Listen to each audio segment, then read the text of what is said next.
and this may be interesting for you. I don't know what level you guys are at business wise, but when I talk to 7-figure entrepreneurs, right?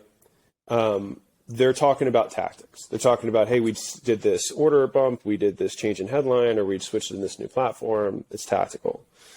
8-figure guys, they're usually talking about processes that they're putting inside of their business. You know, they just hit $1 million a month, or $1.5 million, $2 million a month, somewhere in there, and they're like, that's what they're thinking about. All the people that I know who are, and I think we'll cross 100 million in revenue by probably end of Q1 next year, maybe Q2 next year. But the conversations that I have with all the guys that I know that are at that level and above, it's all about people. And so I was having this conversation with a friend of mine, and he was like, yeah, all the business owners that we serve, and they have a big platform. He's like, they're always like, how do I get more traffic? How do I get more traffic?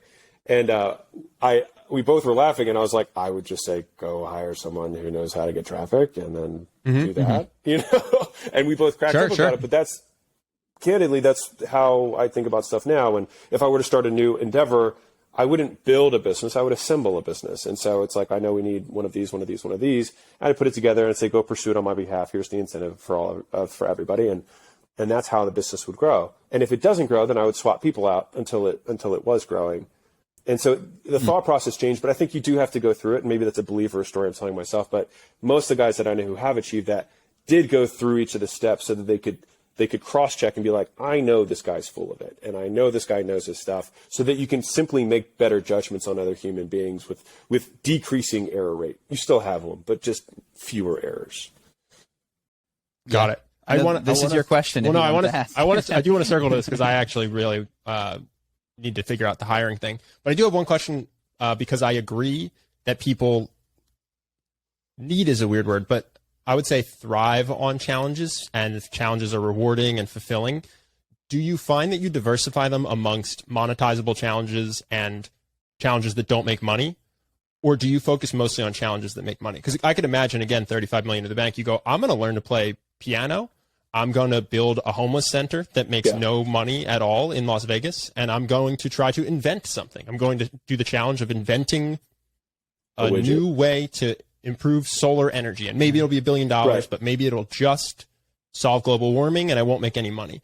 But I also know people who are serial entrepreneurs, and everything they do is in the pursuit of wealth. And so I'm curious, how do you pick your challenges? I guess what drives you? So right now, so money is not the driver. I just love the game of business so much. I just love the game of business. I loved and was obsessed with fitness. I had multiple state records. I was, I was in good, physical competitive shape, right? Still are. Saw the quads before we started. I appreciate it.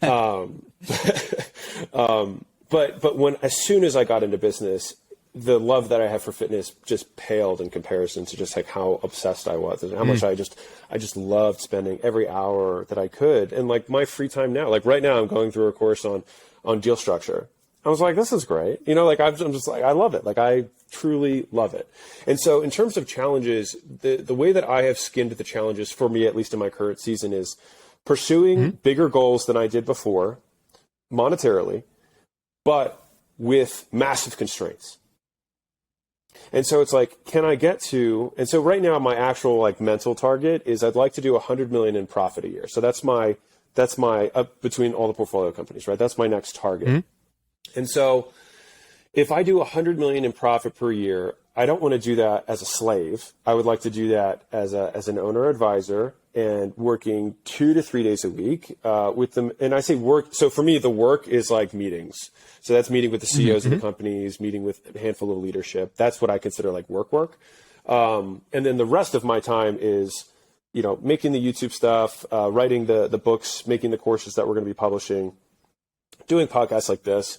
These are all just, this is, I enjoyed this a ton. Nice.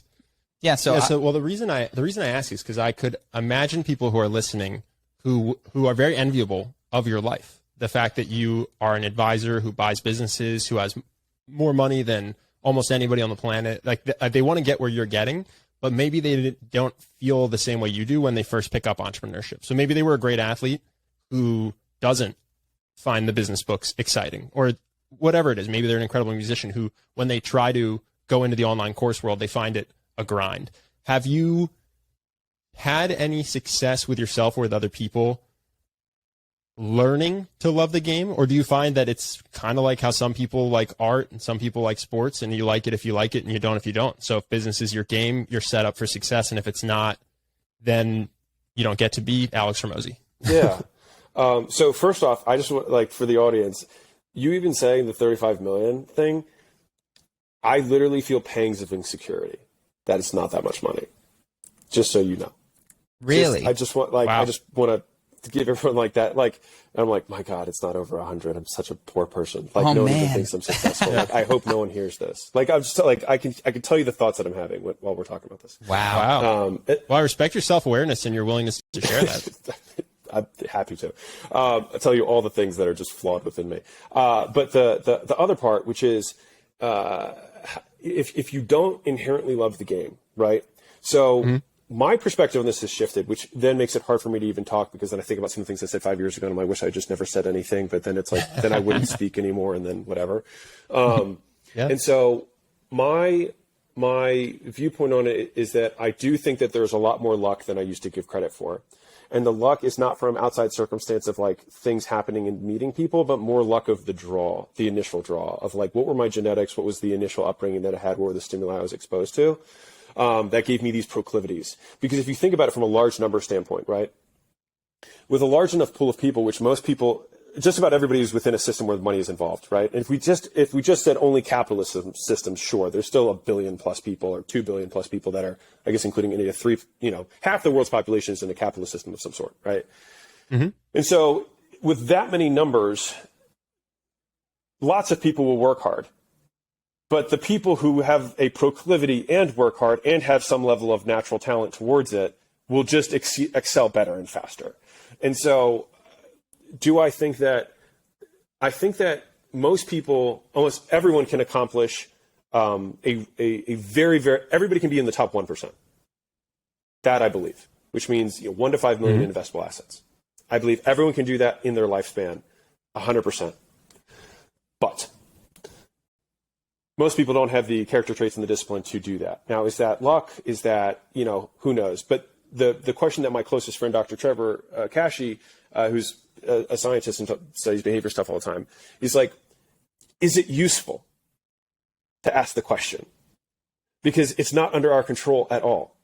He's like, so you might as well tell yourself that you do have a natural proclivity to being in business if you want to be successful in business, because it doesn't serve you in any way.